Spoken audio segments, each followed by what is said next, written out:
मैं बताना चाहता हूँ, ईश्वर ने आदम की पट्टिका में इंसान को रखा था। ये स्वर्गीय पट्टिका था और ये पट्टिका ऐसा था कि जहाँ पर बाघ भी था, चीता भी था, भालू भी था, सांप भी था, बिच्छू भी था, सब प्रकार के जीव जंतु थे और आदमी भी था, इंसान भी।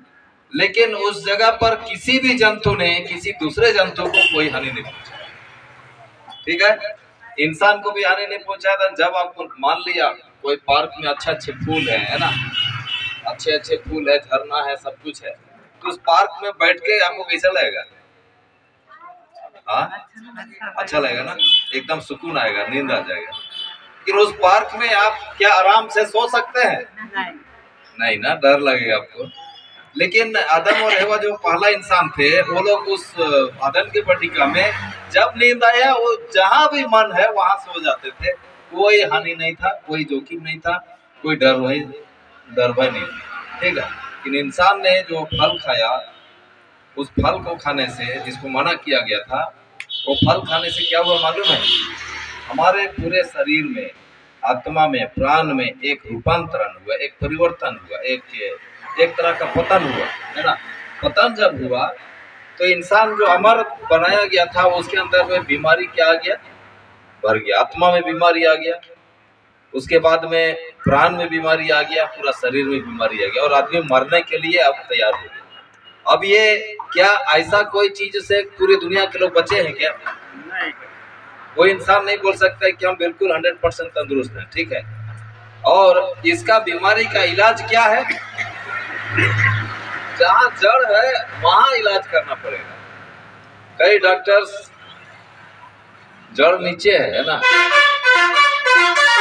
होता है, टहनियों में, डालियों में, पत्तियों में इलाज करते हैं। माने वहां बीमारी कहाँ है और इलाज कहाँ हो रहा है? जहाँ नहीं होना चाहिए, पत्तियों में, है ना, फलों में इलाज करते हैं। तो कभी बीमारी जाएगा? नहीं जाएगा। तो बीमारी हमारी आत्मा में है, तो हमारा इलाज कहाँ होना चाहिए?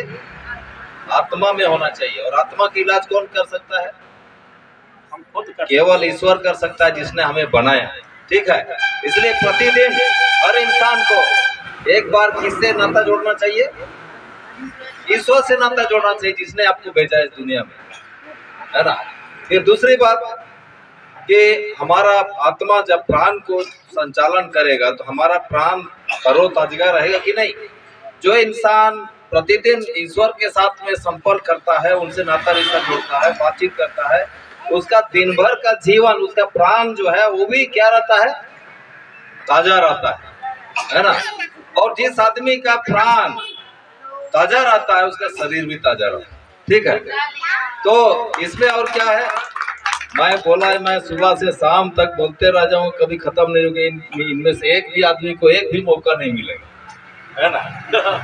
तो मैं आप लोग को बताना चाहता हूँ प्राण में क्या है ना।